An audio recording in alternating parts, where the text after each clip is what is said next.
Të dashur dëgjues të Radio Maris, ju ftojmë të ndiqni emisionin Lexo Biblën me ne, me komentim biblik nga Don Simo, pikpamje katolike.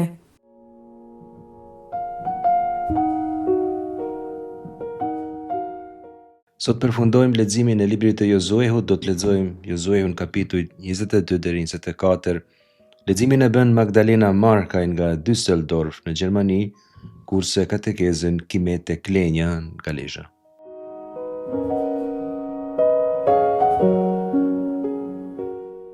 Këtyre ditëve në kohën kur po regjistrojmë, ati shenjt Papa Leoni 14 është në vizitë në Spanjë. Në fillimin e vizitës gjatë fjalimit me rastin e takimit me autoritetet, me datën 6 qershor, në Pallatin Mbretëror në Madrid, Papa ndër tjera u shpreh kështu: ta vlerësojmë kompleksen dhe ta studiojmë, të mësohemi mos ta mohojmë dhe ta banojmë, si në një bekim, t'i lëm ato qasje identitare që duket se qartësojnë gjëra, por në fakt të mbushin botën me fantazma, me armiq. Kjo është detyra e atij që ka mbi shpinë një histori të madhe.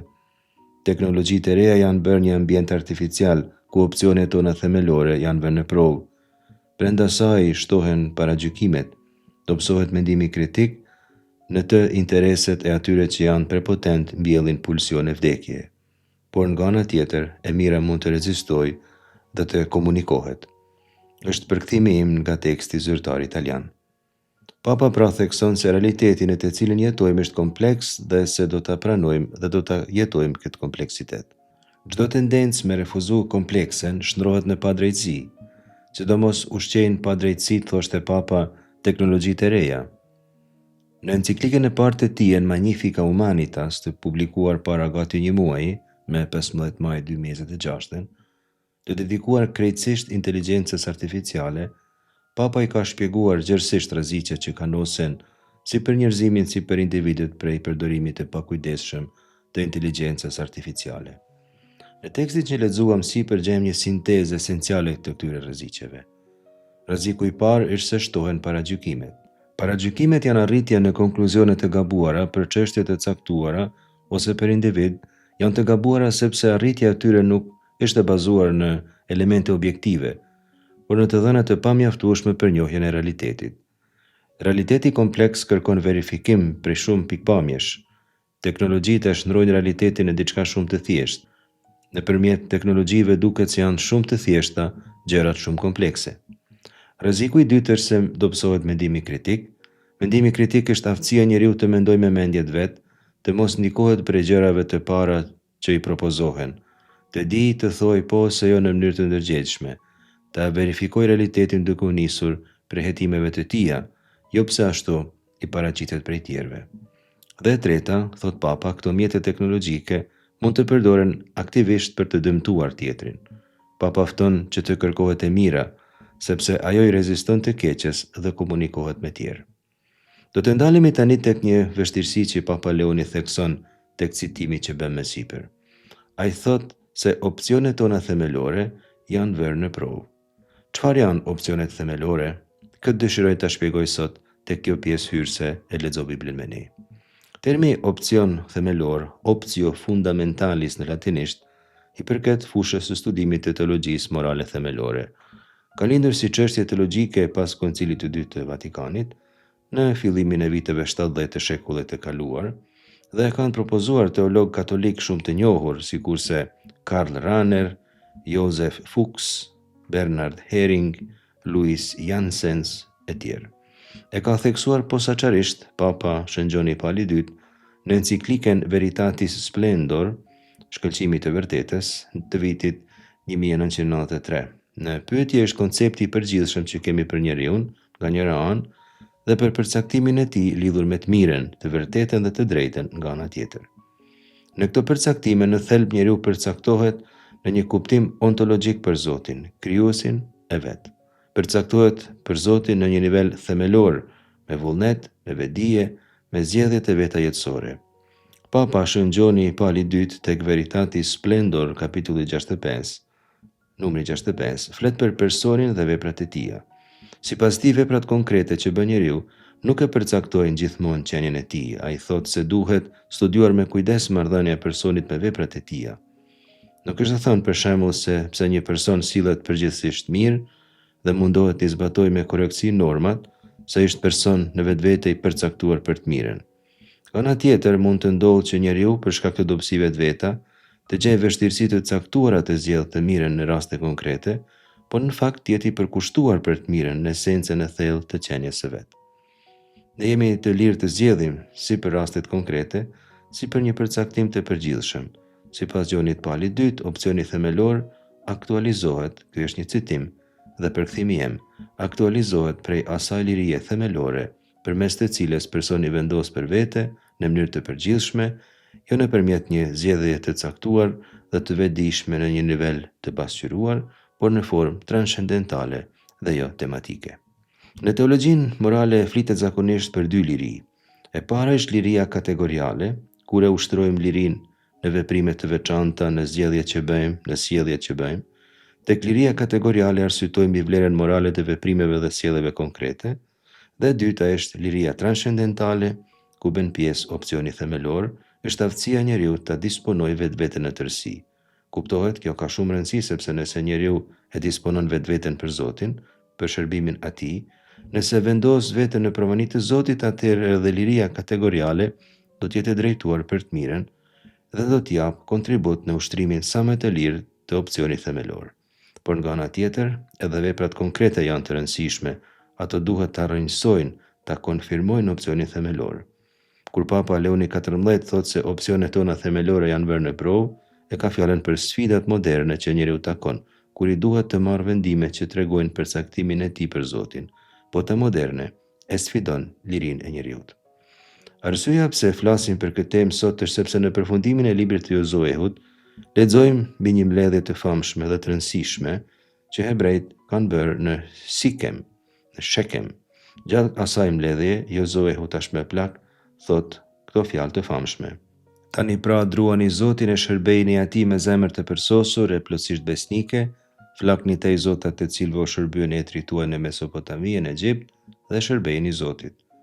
Por nëse u duket punë e ligë të shërbeni Zotit, zgjidhni ju sot se kujt doni të shërbeni.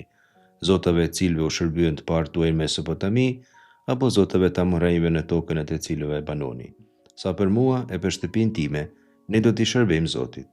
Ai nxit bashkëkombasit të kenë kujdes për opsionin e tyre themelor, të përcaktohen krejtësisht për Zotin. Janë tekste të mrekullueshme. Ta dëgjojmë të parin.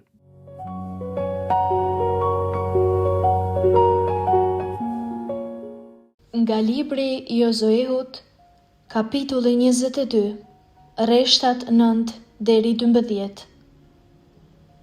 Bijtë e Rubenit, bijtë e Gadit, e gjysma fisit të Manaseut, u kthyen dhe u nisën prej bijve të Izraelit nga Siloja në tokën e Kanaanit, për t'u kthyer në Galaad, në tokën e pronës së vet, që e kishin marrë sipas urdhrit të Zotit në përdor të Mojsiut. Kur arritën në leqet e Jordanit, në tokën e Kanaanit, në brigjet e Jordanit, ndërtua një elter të madh që shihej prej së largu. Kur dëgjuan bijtë e Izraelit se Rubeneasit, Gadasit dhe gjysma fisit të Manaseut kishin ndërtuar një elter nga krahina e tokës së Kanaanit, te leqet e Jordanit, kundruall bijve të Izraelit, u bashkuan të gjithë në Silo për të shkuar e për të luftuar kundër tyre.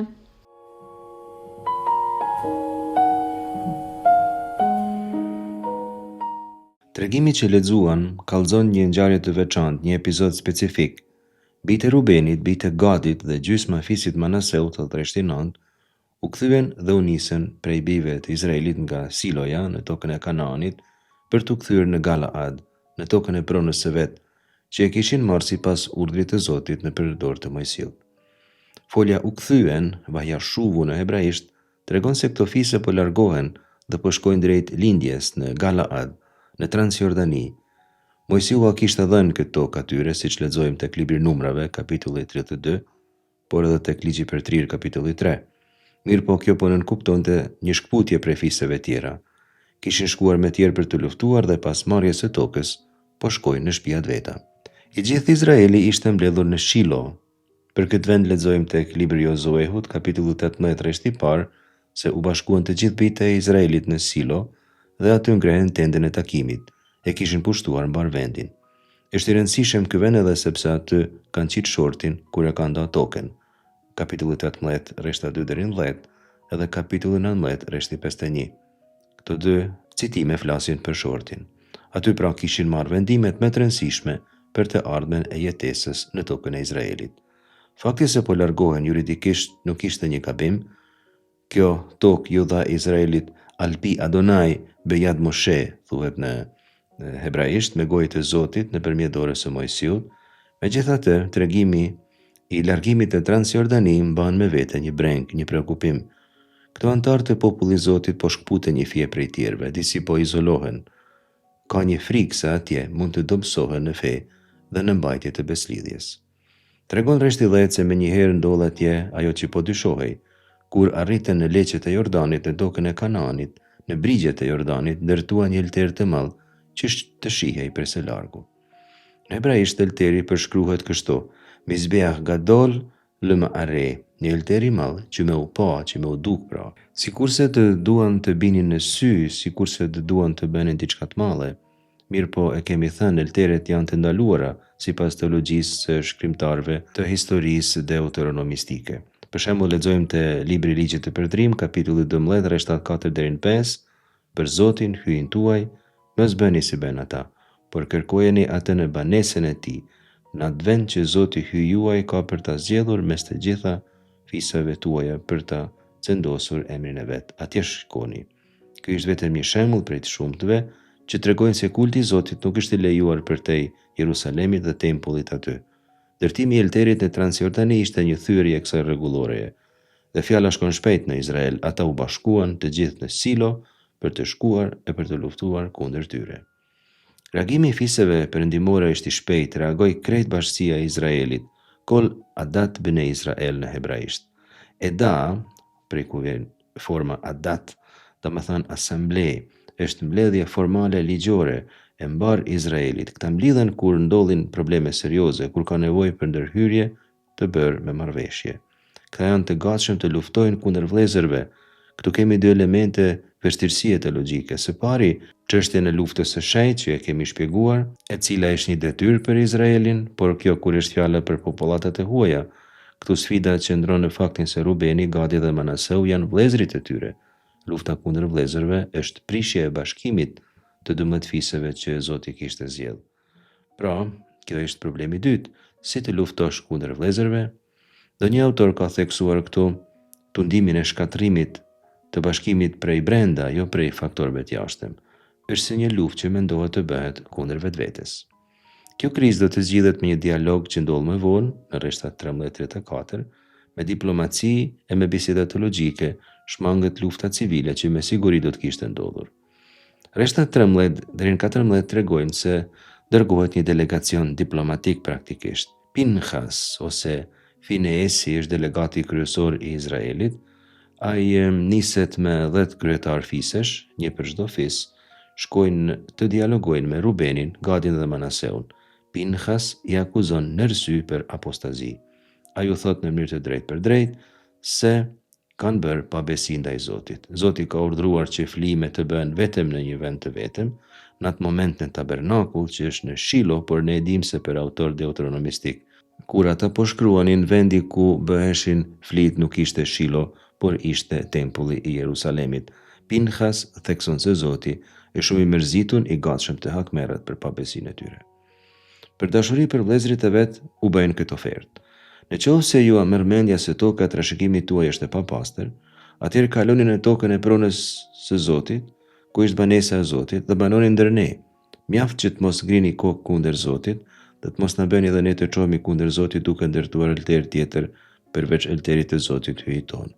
Ata janë të gatshëm të sakrifikojnë tokat e veta, të ndajnë me këta vëllezër, veç me qëllim që të mos të batisin në mëkatin e tyre. Por ky është një rast klasik i mungesës së komunikimit, i keq kuptimit. Rubeni, Gadi dhe Manaseu shpjegojnë se për çka është fjala, rreshtat 21 deri 29. Ata sqarojnë dhe betohen me Zotin se nuk e kanë ndërtuar elterin për të bërë fli, por si dëshmi për gjeneratat e reja. Ata shpjegojnë se elteri u ndërtua me qëllim që t'jetë si shenjë e të drejtës së Izraelit të kenë hise në tokën edhe për te Jordanit. Të mos thuhet në të ardhmen se Jordani është kufi dhe se për te kufirit toka u takon popujve tjerë. Ky elter nuk ishte aktiv, nuk i konkuronte elterit në Shilo, por ishte përmendore, do të jetë një ed në hebraisht, dëshmitar, si lexojmë tek Reshti 34. Kur Pinhas dëgjon këtë dëshmi të tyre, kënaqet me këtë gjë. Thot, tani po e marrin vesh se Zoti është me ne, sepse nuk e pas keni bërë këtë shëmtim dhe i pas keni çliruar bijtë e Izraelit prej dorës së Zotit. Çfarë mësojmë nga ana teologjisë biblike duke u nisur prej këtij tregimi? E para, se vepra dikujt nuk është gjithmonë ashtu siç duket. Elteri shenjë apostazie për fiset që ndodheshin në perëndim. Pra e braktisjes së fesë, sa që u shkoi mendja t'i asgjësojnë tre fiset e lindjes, kurse për fiset e lindjes ishte një mjet për të bërë të kundërtën e asaj që mendonin vëllezërit e tyre. Ishte përmendore që kishte si qëllim të mbronte fenë e gjeneratave të ardhshme. Këtu pra mësojmë se sa rëndësishme është dialogu, biseda, sqarimi. E dyta është se beslidhjen duhet ta ruajnë të gjithë. Ruajtja e beslidhjes është çështje e individit, por edhe bashkësisë. I gjithë Izraeli është popull që ruan beslidhjen. Nuk mund të mendohet se dikush ta ruaj e dikush jo. Kush nuk e ruan beslidhjen përjashtohet prej antarësisë së popullit të Zotit. E treta, pra, dialogu është mjet i mbijetesës së beslidhjes. Nevoja për dialog është gjithmonë e madhe, edhe në fushën teologjike punët nuk janë ashtu si duken ndonjëherë, dhe jo vetëm në jetë. Jeta në fakt është shpesh një pasqyrim i asaj që besojmë, pasqyrimi i teologjisë. Shpesh në çka besojmë, as dim si ta shprehim si duhet me fjalë e me gjeste. Është i rëndësishëm opsioni themelor që shpjeguam më sipër. Është e rëndësishme që me lirinë tonë t'i përkushtohemi shërbimit të Zotit, edhe pse jo gjithmonë ky përkushtim del si kemi ne dëshirë, edhe pse ndonjëherë mund të keq kuptohet prej tjerëve.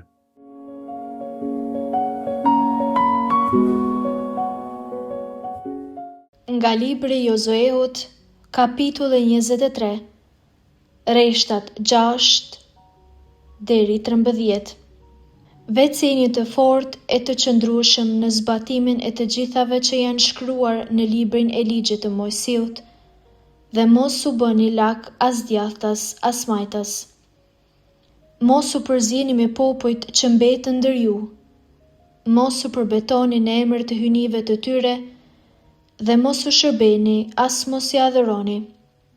Qëndroni besnik Zotit hyjit tuaj, sikur se keni bërë deri tash. Zoti dëboi para fytyrës suaj popujt të mëdhej e të jetë fortë, dhe asnjë popull nuk mundi t'ju qëndroj përballë. Një jush vë në të ikur 1000 armiq, sepse Zoti hyj juaj, lufton për ju, sikur se jo është zotuar.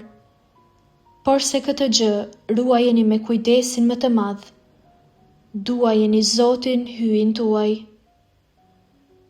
Por në qoftë se do t'i miratoni gabimet e këtyre popujve që mbetën ndër ju, dhe do të përzini me ta martesa e do të lidhni miqësi, dijeni qysh tani se Zoti hyj juaj, nuk do t'i zhbi para fytyrës suaj, por do të jenë për ju rjetë, grop, lak, frushkull për shpinën tuaj, ferr për sy tuaj, derisa t'ju shpërndaj prej kësaj toke të mrekullueshme që jo a dha.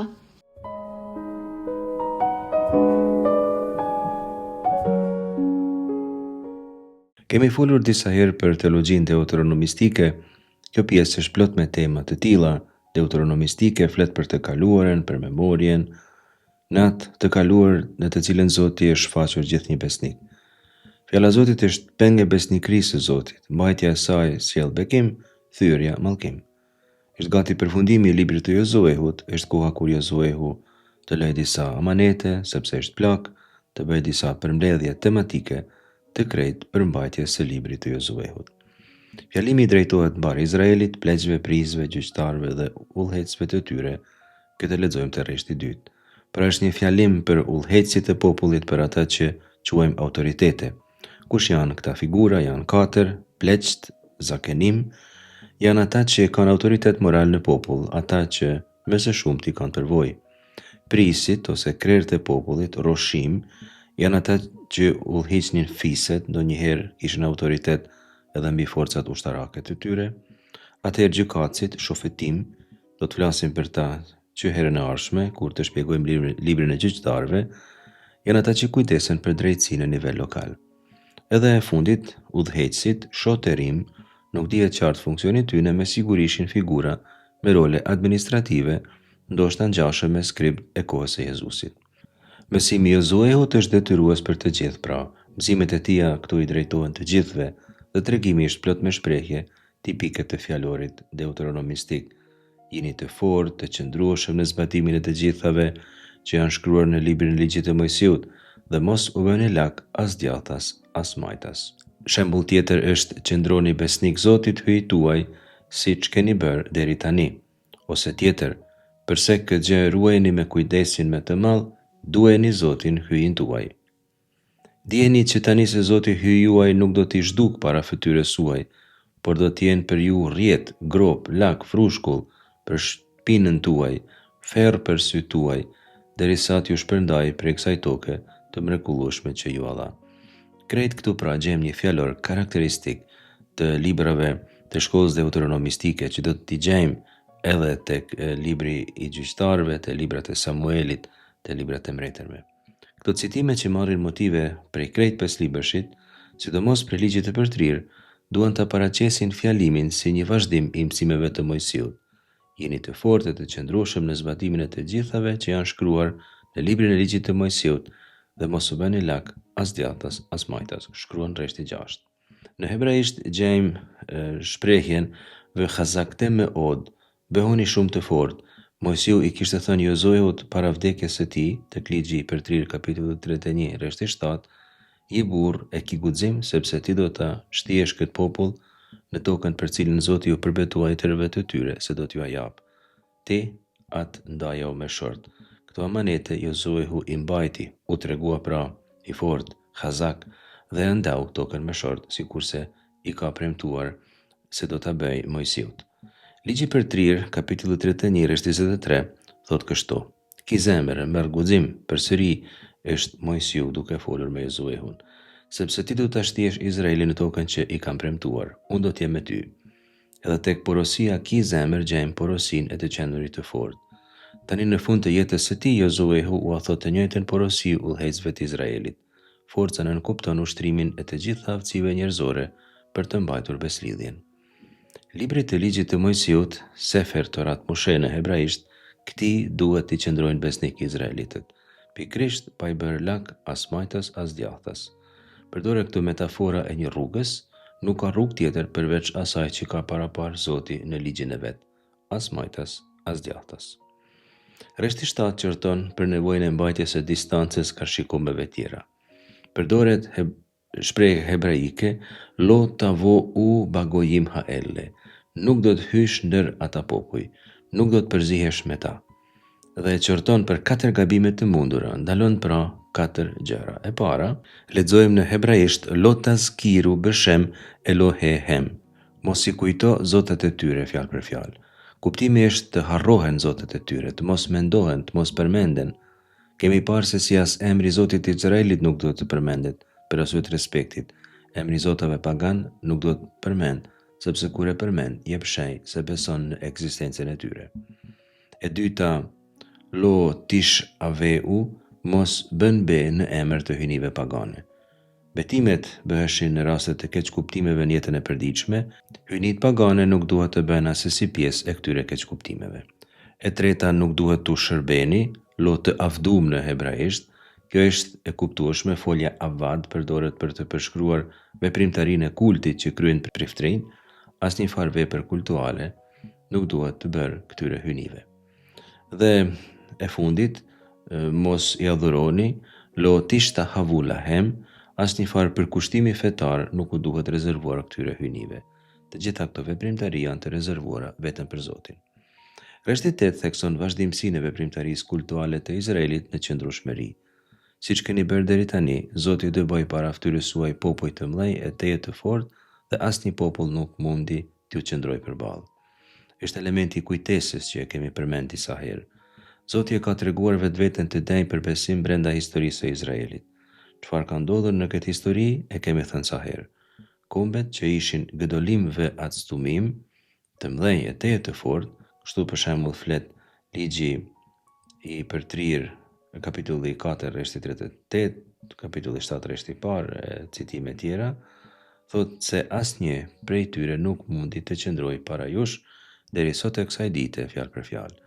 Edhe kjo sintagmë përdoret shpesh te libri i Josuehut, pikrisht sikurse kishte premtuar Zoti. Për shembull, kapitulli 1 rreshti 5, askush do të mund të qëndrojë përballë në të gjitha ditët e jetës sate. Sikurse qesh me Mojsiun, po ashtu do të jem edhe me ty, s'do të lë e askur nuk do të braktis. Pasi që tek rreshti 10 Josuehu me një hiperbol përshkruan fitoren e Zotit, një jush vënë të ikur 1000 armiq, sepse Zoti hyj juaj lufton për ju siç është sotuar, dhe tek rreshti 11 thekson përsëri kërkesën për dashurinë për Zotin, thot kështu: por se këtë gjë ruajeni me kujdesin më të madh, duajeni Zotin hyjin tuaj. Në rast të mungesës së kësaj dashurie dhe të tradhtisë, rreshti 13 thot kështu: Dijeni që tani se Zoti hyj juaj nuk do t'i zhduk para fytyrës suaj, por do t'jenë për ju rrjet, grop, lak, frushkull për shpinën tuaj, ferr për syt tuaj, derisa t'ju shpërndaj prej kësaj toke të mrekullueshme që ju dha. Janë fjalë të rrepta, t'i shpjegojmë shkurtimisht. Ky rresht fillon me sintagmen hebraike ja doa ted u, ta dini mirë, dijeni mirë. Gjejmë këtu paskajoren absolute që në hebraisht përdoret për të theksuar, për të enfatizuar urdhrin. Në këtë rast dijeni mirë do të thonë mos e harroni asnjëherë. Këtu qortimi është i lidhur me mallkimin, i cili konsiston në përdorimin e kombeve midis të cilave do të jetojë Izraeli si mjet e mallkimi për popullin kur ky nuk do të qëndrojë besnik. Teksti përdor 4 metafora si kombet do të jenë mjet mallkimi për Izraelin. E përsërisi mallkimi nuk konsiston në thënien e formuleve magjike, por në përjashtimin prej pranisë aktive të Zotit në jetë. Metaforat janë këto: e para metafora e rrjetës, lefach në hebraisht. Kjo fjalë do të thonë kurth, zakonisht që kap zogj, është një kurth që të kap në mënyrë të papritur. E gjejmë këtë metaforë për shembull tek libri i Daljes, kapitulli 23, rreshti 33, thot kështu: të mos banojnë në tokën tënde që të mos të bëjnë të mëkatosh kundër meje, sepse ti do të shërbeje hynive të tyre, e kjo do të ishte kurth për ty, pra lefach. Edhe libri i Gjyqtarëve, kapitulli 2, rreshti 3, thot kështu: për këtë arsye nuk desha ti të bëj para fytyrës suaj që t'jenë për ju lak e zotat e tyre shkatrim, që t'jenë kurth për ju, që t'jenë pra një rast prove. Fjala dytë është lak ose grop. Në hebraisht gjejmë foljen ulmokesh. Fjala mokesh është një kurth që përdoret për gjah ose për peshkim. Dom Simoni e ka përkthyer me fjalën grop, që hapet për të zënë prenë që ajo prej aty të mos jetë në gjendje të dalë kur të hyjë brenda. Njësoj edhe fjala pah në hebraisht, e cila bashkë me shprehjen mokesh në sintagmen pah u mokesh përshkruan një kurth asisoj që prej saj nuk ka shpëtim, nuk ka dalje. Josuehu paralajmëron se nëse populli nuk do të qëndrojë besnik, Zoti do t'i lëjë në duart e atyre kombeve dhe ata nuk do të kenë shpëtim prej tyre. Fjala tretë është frushkull për shpinën tuaj. Ky imazh është pak i pasigurt, ndoshta është fjala për një plagë të dhimbshme që nuk shërohet, për një varr. Kombet që Izraeli nuk i dëboj, do të bëhen burim i dhembjes për te. Dhe së fundi, ferr për syt tuaj. Shprehja ferr në sy është shprehje hebraike që përdoret në frazeologji pak a shumë si në shqip, ka domethënien e pengesës për të parë qartë dhe vazhdimisht, popujt do të jenë pengesë vazhdueshme. Josuehu thot edhe se do të vijë dita kur Zoti ju shpërndaj prej kësaj toke të mrekullueshme që ju dha. Edhe kjo do të shpjegojmë një fije. Ligji perëndrire konsideron këtë si mallkimin më të madh, humbjen e tokës së premtuar. Profecinë që këtu bën Josuehu e quajmë profeci të përmbushur. Ne e dimë që në vitin 722 Asirt do ta shkatrojnë Veriun, do të flasim për këtë ngjarje, dhe në vitin 587 Babilonasit do të shkatrojnë Jerusalemin, përfshirë edhe tempullin. Për këtë ngjarje, ku shumë judeas që janë shpërngulur në Babiloni, do të flasim edhe më gjatë kur të lexojmë librat e parë të dy të mbretërve. Libri i Josuehut është shkruar pas shpërnguljes nga Babilonia. Autori pra ka ditur historinë dhe është munduar që në mënyrë teologjike të shpjegojë arsyet e dy katastrofeve nacionale që përmendëm në dy datat e mësipërme.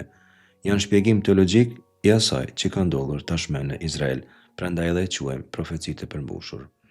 Së fundi sintagma kjo tokë e mirë, ha Adam ma hatova hazot, kështu përshkruhet toka e premtuar. Shumë herë Izraeli përshkruhet si kjo tokë e mirë. Shpesh thuhet se kjo është toka ku rrjedh qumësht e mjalt. Në hebraisht erec zabat khalav u dëvash. Humbja e tokës është tragedia më e madhe. Do t'jetë tragedi shumë e madhe, një tragedi që faktikisht ka ndodhur, por do ta studiojmë me kujdes këtë pjesë të historisë së Izraelit dhe do të mundohemi që prej saj të nxjerrim mësime tjera teologjike.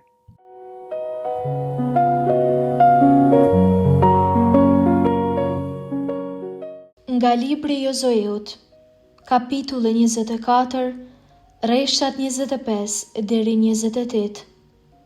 Kështu pra Josueu, në këtë ditë lidhe me popull beslidhe në Sikem. Caktoi ligje dhe rregullore. Atëherë këto fjalë i shënoi në librin e ligjit të hyet. Madej mori një gur të jetë madh dhe vendosi aty në qarr, që ishte në shejtrorën e Zotit, dhe i tha mbar popullit: ja, ky gur le të jetë dëshmitar kundër jush, sepse i dëgjoj të gjitha fjalët e Zotit që i tha ndër ne, që më vonë të mos keni se si ta mohoni e ta rreni Zotin hyjin tuaj. Atëherë e la popullin të shkoj secili në pronën e vet.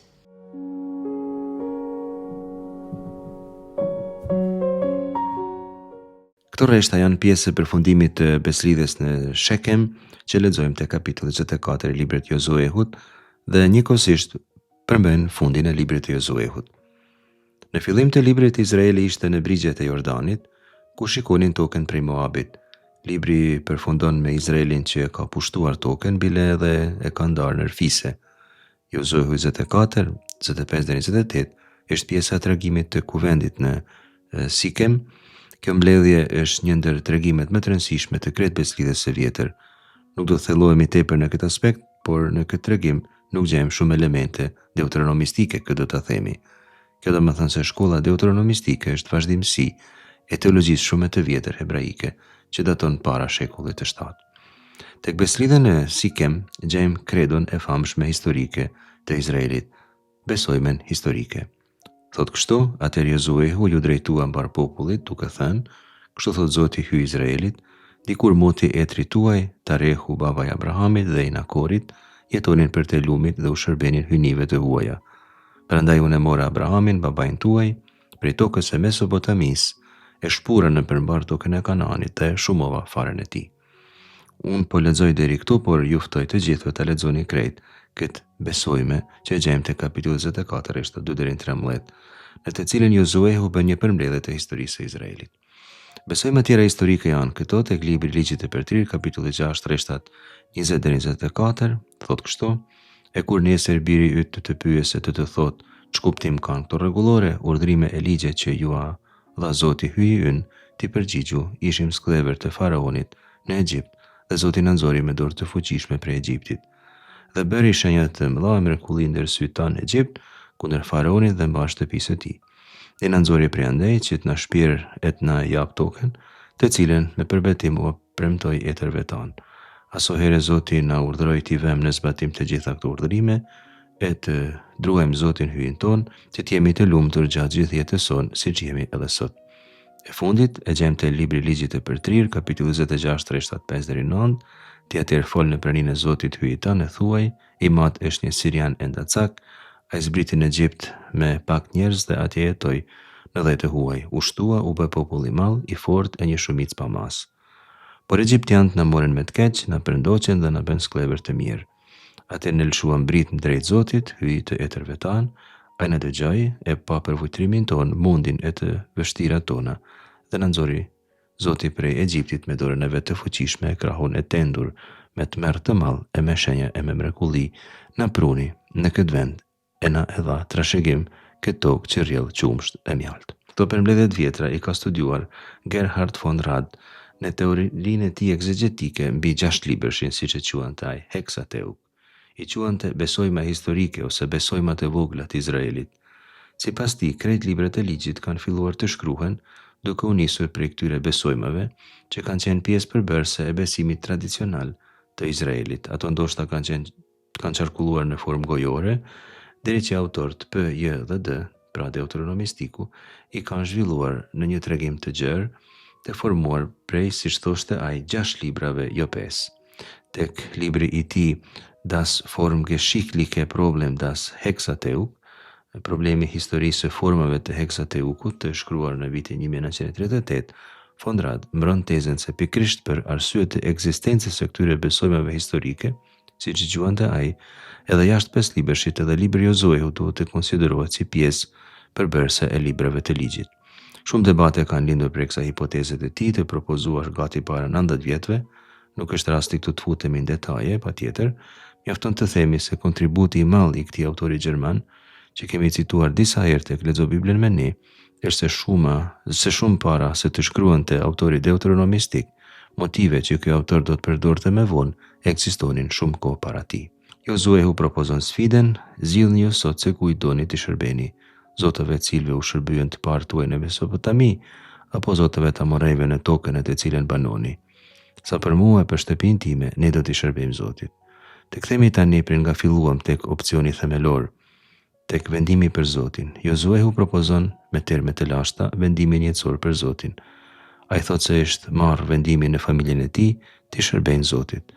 Për ne të krishterët kjo koincidon me pjesëmarrjen aktive dhe të vazhdueshme në jetën e kishës, që i bie pjesëmarrja në jetën e Krishtit. Është një vendim i thellë jetësor, është një mënyrë të qenurit pikërisht të krishterë.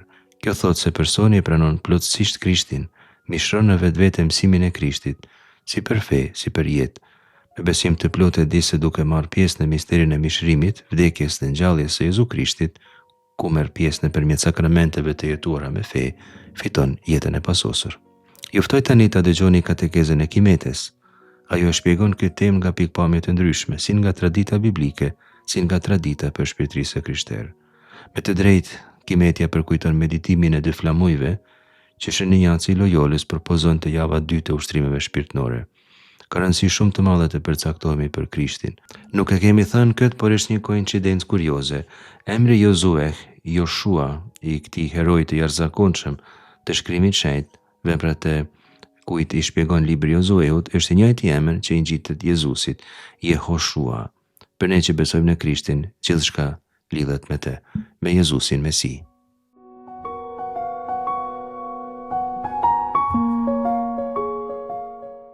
Vjen dita që njeriu duhet të marrë një vendim për jetën e vet. E zgjedhja mund të jetë e vështirë. A dua të vazhdoj me vendimin e marrë, a do të martohem e të krijoj një familje, apo do t'ja kushtoj jetën time Zotit si meshtar ose si motër? Mos ndoshta tërhiqem e largohem tërësisht prej këtij vendimi? Mirë po, nëse vendos për martesë apo për kushtim, atëherë zgjedhja bëhet edhe më e mprehtë. A do të vazhdoj ta mbaj betimin e dhënë, apo do ta tradhtoj atë? Në po të njëjtën pozitë u gjende edhe populli i Izraelit në këto 3 kapituj të fundit të librit të Jozuehut, ku vetë Jozuehu vendosi përpara tyre këtë zgjedhje të rëndë mes hyjit të gjallë dhe zotave të rrejshëm.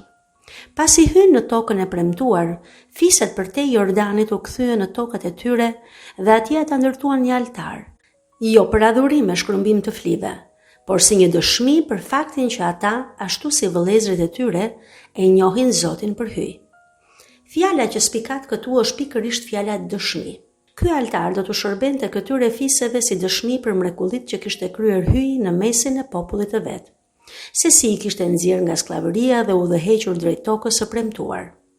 Gjithashtu, do të ishte dëshmi për bashkimin që kishin me pjesën tjetër të popullit në pjesën perëndimore të Jordanit. Pra, që ishin një popull që kishte një hyj dhe një altar të vetëm. Këtu e kemi parafigurimin e kishës, që është një e vetme, edhe pse është e përhapur në mbar botën, ku vetë Jezu Krishti është altari i dëshmisë. Në meshën e shenjtë, ai është vetë altari, flija dhe flijuesi para atit për shëlbimin ton. Me trupin dhe gjakun e tij të tejet shenjtë në kungimin e shenjtë, Jezusi bëhet dëshmia mes hyjit dhe kishës që i ka përjetuar mrekullitë e tij të pashlyeshme. Ai është të kryet dhe ne jemi trupi i tij.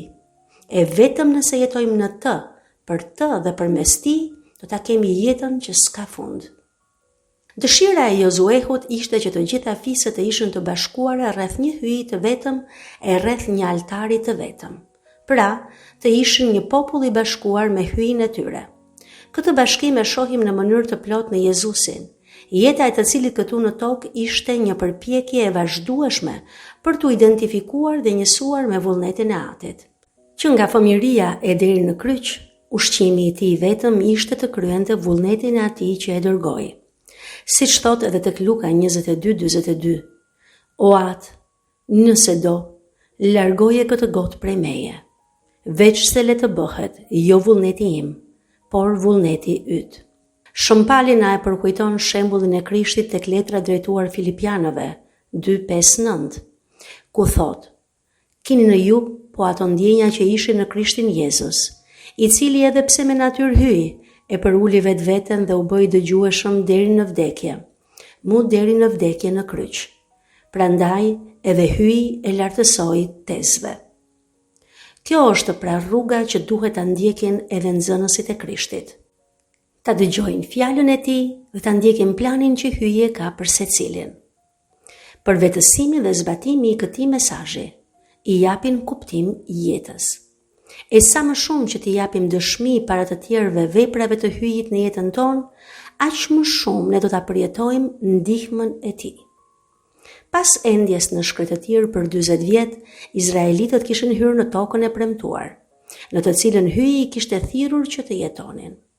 Në fund, Josuehu e mblodhui popullin në Sikem dhe kërkoi që të zotoheshin me krejt fuqinë e tyre që ta ndiqnin vetëm hyjen. Sikemi nuk ishte një vend rastësor. Qindra vjet më parë, Abrahami me besnikëri e la shtëpinë e vet dhe e ndoqi Zotin në Sikem, Zanafilla 12:6. Në dheun e pemës së qarrit në Sikem, Jakobi i groposi të gjithë idhujt e familjes së tij, duke u kthyer nga hyi dhe duke i premtuar besnikëri atij. Zanafilla 35:4. Pra, Josuehu nuk nisi një beslidhje të re, por kreu vetëm një ripërtëritje të beslidhjes. Le ta mendojmë këtë si një ripërtëritje të betimeve martesore. Pra, ai i solli udhëheqësit e fiseve të Izraelit në Sikem dhe i sfidoi që ta ripërtërinin betimin bërë hyjit prej të parëve të tyre në malin Sinai. Siç është zakon të fillojnë ceremonit, edhe ai ja nisi me një fjalim. Duke folur në emër të hyjit, ai ritregoi krejt historinë e popullit të Izraelit që nga Abrahami, Izaku e Jakobi, ndëshkimet kundër Egjiptit, kalimin e detit të kuq, marrjen e Transjordanis dhe marrjen e tokës së shenjtë. Rrëfimi i Josuehut për veprat e fuqishme të hyjit ndaj popullit të tij, që nga thirrja, çlirimi, udhëheqja dhe bekimi i tyre, përmblidhen bukur në fund kur ai thotë: Unë ju adhash tokën që nuk e keni punuar, qytetet që nuk i keni ndërtuar e banonin në to, ju dhash vreshta e ullishta që nuk i mbollët e pohani prej tyre. Josuehu 24:13. Bekimet që i gëzojnë tani izraelitët janë rezultati besnikërisë së pareshtur të Zotit ndaj popullit të tij të zgjedhur. Ajo çfarë hyi ka kryer në të kaluarën si mbrojtës dhe provanues është garancia për arritjet në të ardhmen. E megjithatë, këto bekime vijnë me një sfidë. Josuehu i përballi izraelitët me një prej rreshtave më të spikatur të beslidhjes së vjetër kur tha: Zgjidhni ju sot se kujt doni t'i shërbeni, zotave të cilëve u shërbyen të parët tuaj në Mesopotami, apo zotave të Amorrejve në tokën e të cilëve banoni. Sa për mua e shtëpinë time, ne do t'i shërbejmë Zotit. Josuehu 24:15. Shumë herë, ne e kapërcejmë pjesën e mesit të këtij paragrafi, pasi duket sikur nuk na përket. Sepse ne as nuk i njohim zotat e Amorrejve dhe as nuk ju kemi shërbyer kurrë atyre. Pra, Josuehu po ju tregonte izraelitëve se sa thellë duhej të shkonte zgjedhja e tyre dhe se sa e rëndësishme ishte ajo për jetën e tyre të përditshme. Nuk kishte vend për të qëndruar asnjë anës. Ose do të shërbenin hyjit, ose do të shërbenin zotave të rrem. Të njëjtat fjalë na drejtohen edhe neve sot. Edhe pse nuk e njohim Baalin e Astarotin dhe nuk shkojmë pas tyre, prap ne mund të bijem shumë lehtë në idhujtari të tjera, siç mund të jenë kërkimi i rinisë së përjetshme duke bërë lloj-lloj ndërhyrjesh kirurgjike estetike të panevojshme në trupin ton. Paraja, pushteti, karriera, që shpesh mund të na shpirë edhe në zgjedhjen e rëndë të abortit, jeta e shfrenuar, fama e rrjeteve sociale apo edhe vetë rehatia e pensionit. Sa herë që diçka e merr vendin e hyjit në jetën tonë, ne bëhemi idhujtar. Pra, nëse nuk dëshirojmë të shërbejmë Zotit, atëherë le ta zgjedhim sot se kujt do t'i shërbejmë. Ta zgjedhim sot se cili do t'jetë hyji ynë. Qoftë paraja, fama, rehatia apo ndonjë gjë tjetër, le ta zgjedhim sot që të mos shtiremi më. Dhe pastaj Jozuehu u tha: sa për mua dhe shtëpinë time, ne do t'i shërbejmë Zotit. Kjo nuk është thjesht një shprehje e bukur për t'u qëndisur nëpër bluza apo këllëfje stoku, apo për t'u varur si tablo në muret e shtëpive tona, që tregojnë pikërisht pra zgjedhjen tonë të Zotit. Por janë fjalë që duhet ta diktojnë jetën tonë. Të gjithë ne duhet të jetojmë sipas tyre. Në Krishtin, përmes pagëzimit, ne jemi bërë bijtë dhe bijat e birësuar të Atit, hyj të gjallë. Dhe ne jemi të gjithë të thirrur që ta njohim, ta duam dhe të shërbejmë Zotit për çdo ditë të jetës sonë. Kjo nuk është një zgjedhje e njëhershme, por një zgjedhje që ripërtërihet ditë pas dite për krejt jetën tonë.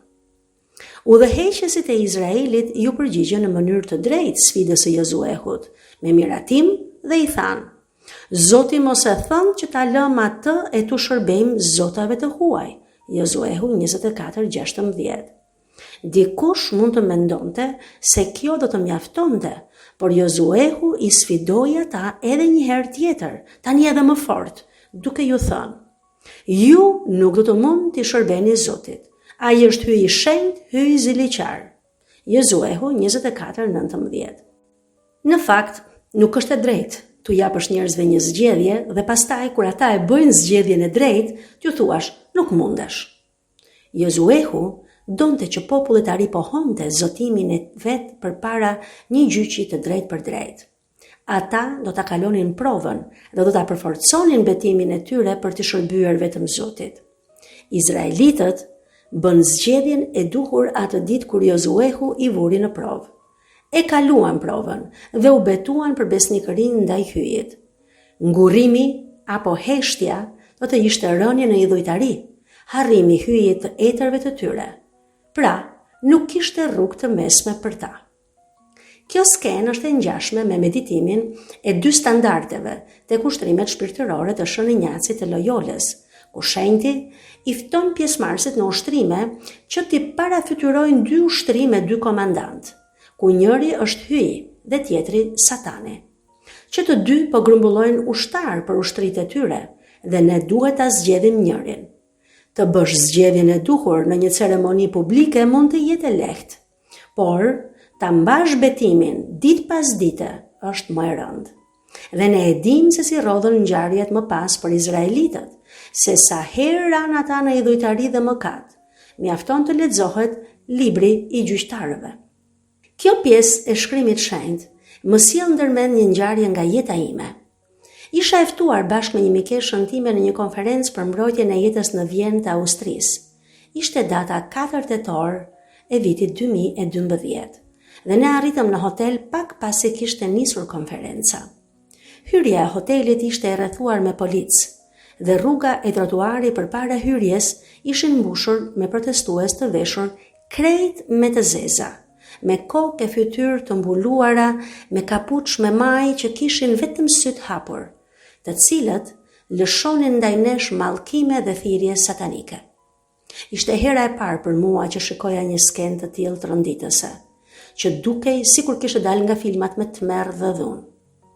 Përveç se ndjeva një dhimbje të madhe për të gjithë ata të rinj e të reja aty, që kishin zgjedhur gabimisht të mbronin abortin, për herë të parë në jetën time, unë ndjeva fort mirë që kisha zgjedhur Zotin, hyjin e jetës për të cilit vjen çdo e mirë. E kështu pra, kur Jozuehu ju tha se ju nuk do të mund të shërbeni Zotit, kjo nuk ishte për ta shkurajuar popullin e Izraelit, por më fort për t'i bërë ata më të vendosur dhe për t'u treguar atyre se ata nuk munden t'i shërbejnë dot Zotit nëse nuk vendosin që të qëndrojnë me të.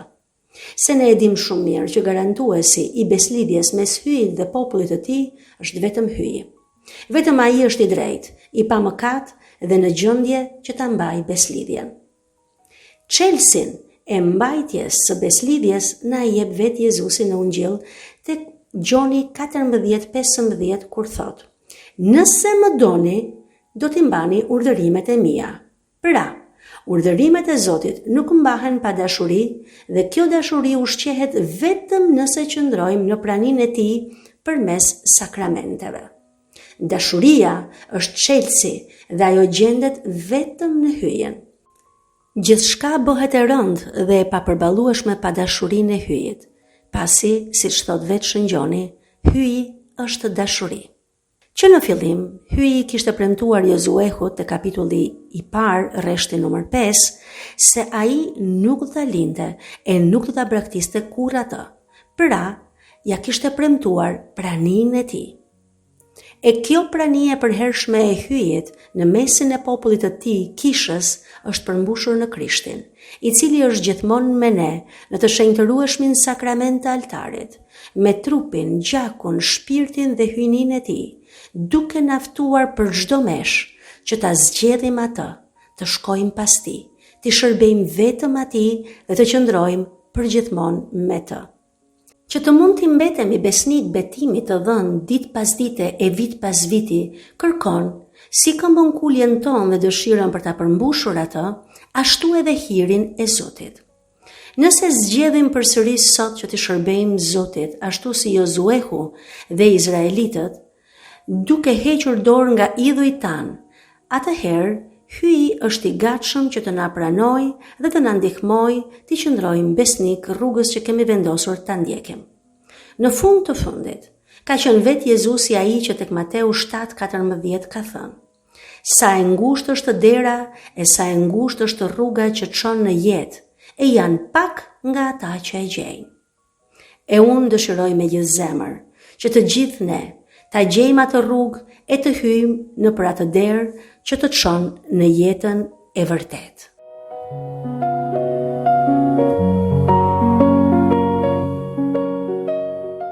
Në takimin e ardhshëm Lexo Biblën me ne do të fillojmë leximin e librit të Gjyqtarëve, një tjetër libër që i përket historisë deuteronomistike. Do të lexojmë 5 kapitujt e parë, nëse doni lexoni të shtëpia, sepse do të kuptoni më mirë. Ne ju falenderojmë shumë për vëmendjen tuaj. Zoti ju bekoftë të gjithëve.